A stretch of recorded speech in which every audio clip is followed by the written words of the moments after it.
Assalamualaikum warahmatullahi wabarakatuh. Kembali lagi kita di pelajaran daring Fisika kelas 10 IPS. Oke, hari ini materi yang akan kita bahas adalah momentum dan impuls.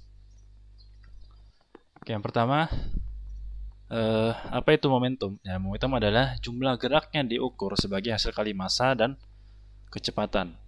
Oke, besar momentum dapat dinyatakan dalam persamaan berikut. Jadi, P itu sama dengan M dikali V. Dengan P itu adalah momentum, satuannya kilogram meter per sekon, kemudian M adalah massa benda, satuannya kilogram, V-nya adalah kecepatan, satuannya meter per sekon. Contohnya, dua benda masing-masing 1,5 kg dan 2 kg. Kedua benda bergerak dengan kecepatan 4 meter per sekon. Hitunglah besar momentum yang dialami kedua benda. Oke, diketahui, nah di sini M1 misalnya 1,5 kg, kemudian M2-nya 2 kg. Kemudian kecepatannya V sama dengan 4 meter per sekon. Yang ditanyakan adalah momentum, berarti P1 dan P2. Ya, karena bendanya ada 2. Nah, untuk P1 berarti sama dengan rumusnya M1 dikalikan dengan V. M1-nya 1,5, V-nya 4. 1,5 dikali 4 hasilnya 6. Sehingga P1-nya adalah 6 kg meter per sekon. Kemudian untuk P2, jadi M2 dikali V, M2-nya 2, V-nya 4. 2 dikali 4, 8. Jadi P2-nya adalah 8 kg meter per sekon. Oke, jadi kita peroleh besar momentum yang dialami benda 1 dan 2 masing-masing adalah 6 kg meter per sekon dan 8 kg meter per sekon. Oke, kedua, impuls. Nah, impuls ini adalah hasil kali antara gaya dan selang waktu gaya bekerja pada benda.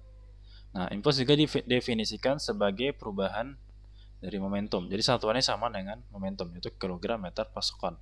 Besar impuls dapat dinyatakan dalam persamaan berikut. Nah, I sama dengan F delta T. Jadi gaya dikalikan selang waktu. Atau I itu sama dengan delta P atau perubahan momentum, sama dengan M dikalikan V2 dikurang V1. Ya. Oke, dengan I sama dengan impuls itu satuannya Newton sekon atau kilogram meter per sekon. F itu gaya yang bekerja pada benda, itu Newton. Kemudian delta T itulah perubahan waktu selama gaya bekerja, satuannya sekon. Delta P perubahan momentum, satuannya kilogram meter per sekon. M massa benda, satuannya kilogram. V1 kecepatan benda sebelum dikenai gaya, satuannya meter per sekon. V2 adalah kecepatan benda setelah dikenai gaya, satuannya meter per sekon. Oke, contoh. Sebuah bola ditendang dengan gaya 80 Newton. Jika kaki penendang dan bola bersentuhan selama 0,5 sekon, tentukan impuls pada peristiwa tersebut. Nah, diketahui gayanya 80 Newton. Kemudian di sini delta T sama dengan 0,5 sekon. Oke, impuls berarti yang ditanyakan adalah I. I sama dengan F dikali delta T. F-nya 80, delta T-nya 0,5. 80 dikali 0,5 berarti 80 kali setengah. 80 bagi 2, 40. Berarti I-nya adalah 40 kg meter per sekon atau 40 Ns, Newton sekon. Nah, jadi besar impulsnya adalah 40 kg meter per sekon. Contoh 3, sebuah benda bermassa 5 kg bergerak dengan kecepatan 7 meter per sekon. Benda tersebut diberi gaya hingga kecepatannya berubah menjadi 12 meter per sekon. Tentukan impuls yang dialami benda. Jawab, M sama dengan 5 kg, V1-nya 7, V2 12. Oke, jadi V1 itu kecepatan sebelum dikenai gaya, berarti 7. Nah, kecepatan setelah dikenai gaya itu 12 ya. Jadi itu adalah V2. Yang ditanyakan adalah I. Rumusnya I sama dengan M dikali V2 dikurang V1. V2-nya 12, V1-nya 7. Berarti M-nya 5, berarti 5 dikali 12 dikurang 7. 12 kurang 7, 5. 5 dikali 5, 25. Sehingga impulsnya adalah 25 kg meter per sekon. Oke, jadi kita peroleh impuls pada peristiwa tersebut adalah 25 kg meter per sekon. Oke, yang ketiga adalah hukum kekekalan momentum. Nah, jadi dua buah benda dengan massa M1 dan M2 bergerak pada satu garis lurus dan searah dengan kecepatan V1 dan V2. Nah, seperti gambar berikut. Ini ada dua benda. Di sini benda 1, benda 2. Benda 1 massanya M1, benda 2 massanya M2. Kecepatan benda 1 V1, kecepatan benda 2 V2. V1 arahnya dia ke kanan, kemudian V2 ini arahnya ke kiri. Nah, jadi di sini benda bergerak dan mengalami tumbukan ya. Dia tumbukan di sini. Nah, setelah bersentuhan dia memberikan gaya. Jadi benda 1 memberikan gaya F12. Jadi benda 1 memberikan gaya ke benda 2, kemudian benda 2 juga memberi gaya ke benda 1, yaitu sebesar F21, yang besarnya pasti sama. F12 dan F21 ini besarnya sama, arahnya saja yang berlawanan. Oke, akibatnya ada gaya aksi dan reaksi selama waktu T tersebut.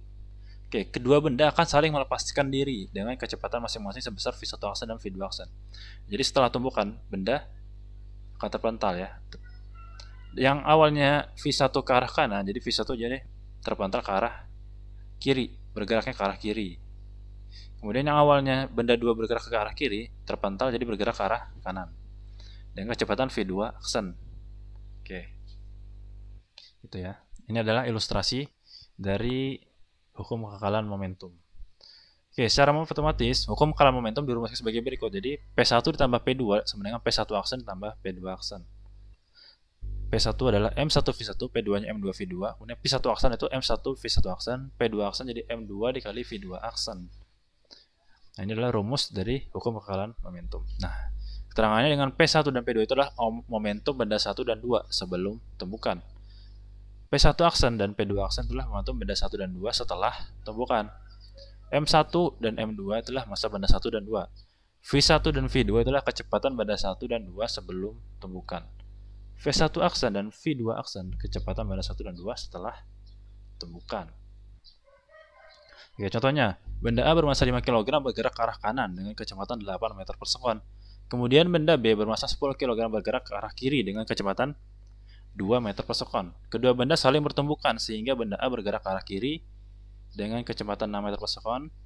Tentukan kecepatan dan arah gerak benda B setelah tumbukan.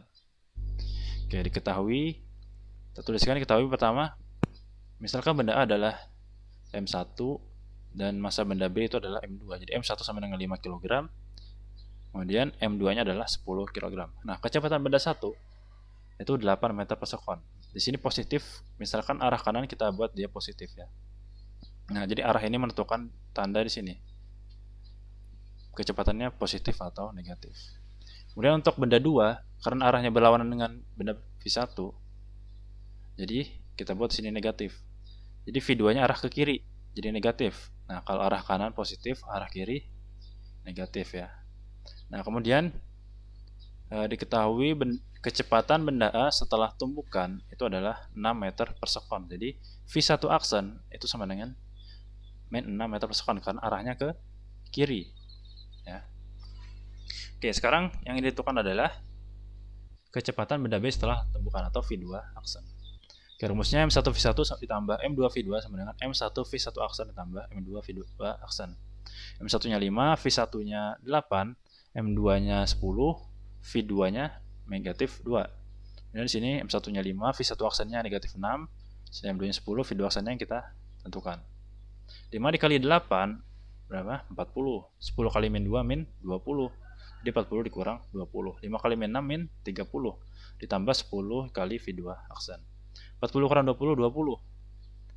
Ya, berarti di sini 10 V2 aksen kita pindah garis ke kiri jadi min 10 V2 aksen. Kemudian min 30, di sini positif 20, pindah ruas ke kanan jadi negatif 20. Jadi kita peroleh min 10 V2 aksen sama dengan min 30 kurang 20. Min 30 dikurang 20, min 50. Jadi V2 aksennya sama dengan min 50 dibagi dengan min 10. Min bagi min habis minnya, jadi positif 50 bagi 10 jadi 5. Jadi kita peroleh V2 aksennya sama dengan 5 meter per sekon. Nah, karena di sini positif, berarti arahnya ke kanan. Gitu ya. Jadi kecepatan benda 2 setelah tumbukan adalah 5 meter per sekon ke arah kanan. Oke, tugasnya. Pertama, dua benda masing-masing 5 kg dan 3,5 kg.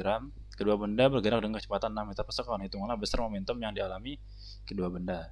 Kemudian nomor 2, benda A bermassa 20 kg bergerak ke arah kanan dengan kecepatan 6 meter per sekon. Kemudian benda B bermassa 10 kg bergerak ke arah kiri dengan kecepatan 4 meter per sekon. Kedua benda saling bertumbukan sehingga benda A bergerak ke arah kiri dengan kecepatan 2 meter per sekon. Tentukan kecepatan dan gerak benda B setelah tumbukan.